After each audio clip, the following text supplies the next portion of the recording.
नमस्कार. माधव मंथनमध्ये आपलं स्वागत आहे. 1942 साली ज्याला भारत छोडो आंदोलन झालं असं म्हणतात, खरं म्हणजे ते योजलंही नव्हतं आणि झालंही नाही. काँग्रेसच्या नेत्यांना अटक केल्यानंतर उत्स्फूर्तपणे देशभरात लोकांनी जो विरोध प्रदर्शित केला त्याला पुढे भारत छोडो आंदोलन असं म्हटलं. 9 ऑगस्ट 42ला काँग्रेसच्या सगळ्या वरिष्ठ नेत्यांना इंग्रजांनी अटक केली. त्यातले काही जण 1944 पर्यंत, काही जण 1945 पर्यंत इंग्रजांच्या कारागृहात होते. 44-45 साली हे लोक कारागृहातून सुटल्यानंतर सुद्धा काँग्रेसने कुठलीच चळवळ केली नाही. महात्मा गांधी हरिजन वस्त्यांमध्ये जात होते, सूतकताई करत होते, व्यसनमुक्तीचे अभियान करत होते, पण इंग्रजांच्या विरुद्ध एखादा सत्याग्रह, एखादं आंदोलन असं हे त्यानंतर झालंच नाही. मग असं काय झालं की अचानकपणे इंग्रजांना असं वाटायला लागलं की आता भारताला स्वातंत्र्य दिलं पाहिजे. इथे एक लक्षात घेतलं पाहिजे की दुसरं महायुद्ध जरी इंग्लंड जिंकलं असलं तरी त्यांची आर्थिक परिस्थिती पूर्णपणे ढासळली होती. युद्ध जिंकायला चर्चिल योग्य आहे म्हणून युद्धाच्या काळात लोकांनी चर्चिलला निवडून दिलं, पण युद्ध संपल्यानंतर ढासळलेली अर्थव्यवस्था जर नीट रुळावर आणायची असेल तर त्यासाठी ॲटली पाहिजे हे इंग्लंडच्या सूज्ञ मतदाराला माहिती होतं आणि म्हणून मग ॲटली तिथे निवडून आला. मधल्या काळामध्ये इकडे आझाद हिंद फौजेची आगेकूच सुरू होती. 14 एप्रिल 1944ला सध्याच्या मणिपूरच्या मोयरांगमध्ये आझाद हिंद फौज येऊन पोहोचली. तिथे त्यांनी भारताचा तिरंगा फडकावला. तिकडनं एका सरकारची गव्हर्नमेंट इन एक्झाईल अशी घोषणा केली की ज्या सरकारला खरं तर कुठलंच इमारत, ऑफिस वगैरे नाही, पण तरी असं सरकार चालवतात इन एक्झाईल, की जे प्रत्यक्ष सत्तेवर नाही पण ते सरकार आहे असा तो प्रकार असतो. मग या आझाद हिंद फौजेच्या सरकारचं रेडिओ स्टेशन होतं. त्यांनी आपली नाणी काढली होती. त्यांच्या सैन्याला देखील रँक्स, बिल्ले वगैरे अशी सगळी व्यवस्था होती. आपण जर कधी मोयरांगला गेलात तर तिथे आझाद हिंद फौजेचं स्मारक आहे. त्या स्मारकामध्ये त्यांची रेडिओ इक्विपमेंट, त्यांचे युनिफॉर्म्स, त्या युनिफॉर्म्समधले बॅजेस, पदं, नाणी हे सगळं तिथे ठेवलेलं आहे. 14 एप्रिल 1944ला मोयरांगमध्ये हा झेंडा उभारल्यानंतर ते पुढे इम्फालला आले, जी आता मणिपूरची राजधानी आहे. तिथे इम्फालला युद्ध झालं. पुढे हे सैन्य कोहिमापर्यंत पुढे आलं. हे कोहिमा हे आत्ता नागालँडची राजधानी आहे आणि नागालँडचं ते सगळ्यात मोठं शहर आहे, उंच डोंगरावर आहे. कधीतरी डिमापूर ते इम्फाळ असं जर बसनी गेलं तर लांबनं डोंगरावरचं हे टुमदार शहर फार सुरेख दिसतं. कधीतरी जर जायची संधी मिळाली तर नक्की गेलं पाहिजे. त्या कोहिमापर्यंत हे सैन्य पुढे आलं. तिथे इंग्रजांबरोबर त्यांची युद्ध झालं, त्यांचा संघर्ष झाला आणि मग अचानकपणे 1945 सालच्या 18 ऑगस्टला सुभाषबाबू हे नाहीसे झाले. सुभाषबाबू विमान अपघातात मारले गेले अशी देखील बातमी झाली.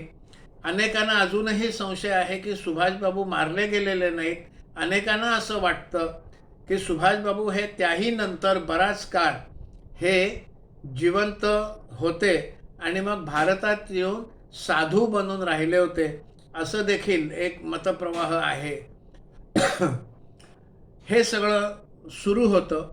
दुसरीकडे 18 फेब्रुवारी 1946ला मुंबईच्या बंदरात रॉयल इंडियन नेव्ही, ही जी ब्रिटिश रॉयल इंडियन नेव्ही जी होती, हे खरं त्यावेळेला पारतंत्र्य असल्यामुळे सैन्य देखील इंग्रजांचं, नेव्ही इंग्रजांची, एअरफोर्स इंग्रजांचा. मुंबईच्या बंदरामध्ये त्या सैनिकांनी उठाव केला. ते इंग्रज अधिकाऱ्यांचं ऐकेनासे झाले आणि हळूहळू हा उठाव हा सगळीकडे पसरला. मग तो तिकडनं कराची असो, इकडे विशाखापट्टणम असो, चेन्नई असो, असे सगळ्या ज्या ज्या ठिकाणी या नेव्ही आणि त्यांच्या नौका होत्या त्या सगळ्यामध्ये नेव्हीमध्ये हा उठाव पसरला. मग तो एअरफोर्समध्ये पसरला, तो स्थलसेनेत पसरला आणि भारतीय सैनिक हे इंग्रज अधिकाऱ्यांचं ऐकेनासे झाले. भारतीय सैनिकांनी इंग्रज अधिकाऱ्यांवर बंदुका देखील डागल्या, काही अधिकाऱ्यांना मारलं देखील आणि त्यामुळे इंग्रजांमध्ये एक दहशतीचं वातावरण निर्माण झालं. मग हळूहळू हे सैन्यापुरतं किंवा नेव्हीपुरतं मर्यादित न राहता मुंबईमध्ये मग गिरणी कामगार असतील, सर्वसामान्य लोक असतील, त्याचं बंद वगैरे दिलं. लोक देखील रस्त्यावर उतरून धरणं धरून बसले. त्याचं जनरल स्ट्राईक असं म्हटलं म्हणजे साधारणपणे लोक हे सगळं बंद करून, आपण जसं मुंबई बंद, महाराष्ट्र बंद, भारत बंद करतो तसं ते बंद झालं. लोक या सैनिकांसाठी जेवणाचे डबे देखील घेऊन आले. असं एकूण तो सगळा क्षोभ हा त्या सैनिकांच्यात देखील आणि मग जनतेमध्ये देखील पसरला.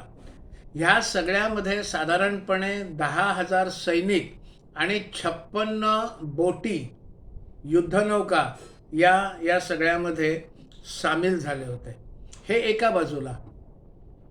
दुसरीकडे आझाद हिंद सेनेचे सैनिक हे मूलतः ब्रिटिश रॉयल आर्मीचे सैनिक होते, जे जर्मनांच्या विरुद्ध लढण्यासाठी ब्रिटिशांनी त्यांना घेतलं होतं. मग जपाननी त्यांना युद्धकैदी म्हणून पकडलं आणि त्यांचीच मग आझाद हिंद फौज झाली. त्यामुळे कागदोपत्री ते इंग्रजांचे सैनिक होते. मग त्यांना ज्यांना पकडलं त्यांच्या विरुद्ध खटले सुरू झाले, कोर्ट मार्शल सुरू झालं. त्याला इतिहासात रेड फोर्ट ट्रायल्स असं नाव आहे, कारण ते लाल किल्ल्यात ते सगळं कोर्ट स्थापन केलं होतं आणि तिथे ते चाललं.